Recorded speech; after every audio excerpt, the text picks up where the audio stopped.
Hello students, today we are going to see state space analysis. Okay, so from the beginning of the control system course to the till now we are using the Laplace transform, the transfer function approach. Okay, so for the different type of control systems that we spoken to get those mechanical system, that means translation and rotation, and for the block diagram, and then the signal flow graph. Coming to the second module, time response or time domain analysis, and the frequency domain analysis or frequency response analysis. Okay, all these things we have considered the transfer function approach, and there are some drawbacks are there, and there are some advantages of the transfer function approach. Now the transfer function approach, first we are going to see the disadvantages. So the disadvantages are, so the first one is we have not considered the initial conditions, and the initial parameters are we have taken this is 0, right? And the second one is, and it is going to be applicable to single input and single output systems.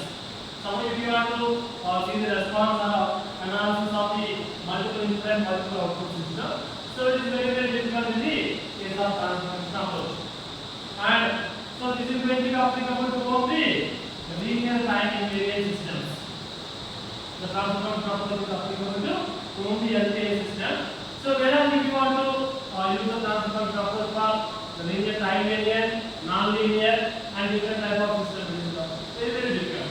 So because of all these reasons, we are going to be the next analysis for state space, right? So in the state space analysis, we are going to consider zero initial condition, the initial conditions, and it is applicable to the multiple input and multiple output systems.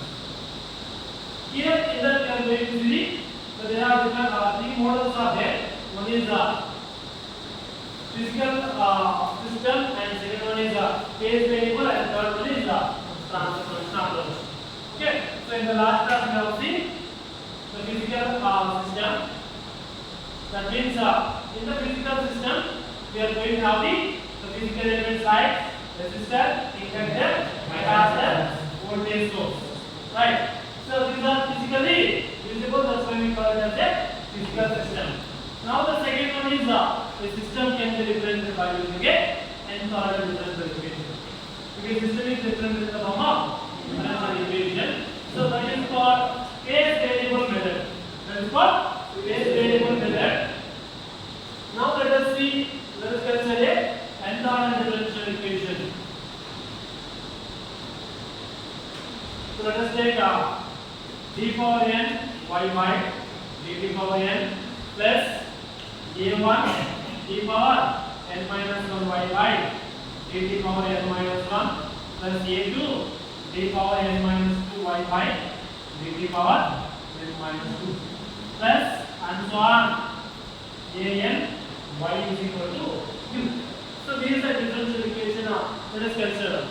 Now for calculating the state model, we have to find out the state model in the sense the two equations we need to calculate. One is the state equation, and second one is the output equation, right? The state equation is nothing but x dot of t is equal to a into x of t plus b into u of t. So this is called state transition, state equation, and the next one is y of t is equal to d of t into x of t plus d into u of t.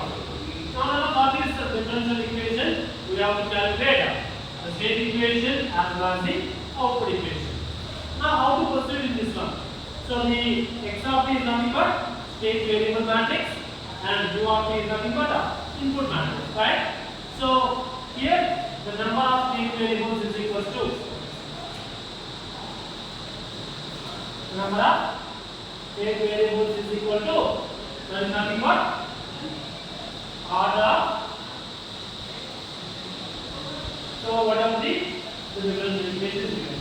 Now in this case, what is the order of differential equation? Now the state variables are x1, x2, x3 and so on up to xn. Now in this how you are going to proceed? The first one you need to choose or you need to assume. So first one we have to assume. Let us assume.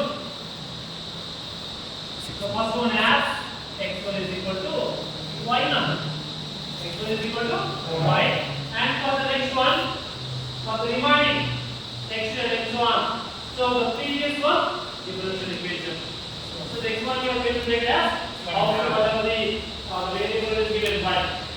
And the remaining part, the next one is going to be calculated as differential equation of or differentiation of the previous one. That means dx1 which is represented by x1. Similarly, x3 is given by the previous one differentiation. So dx2 by dt or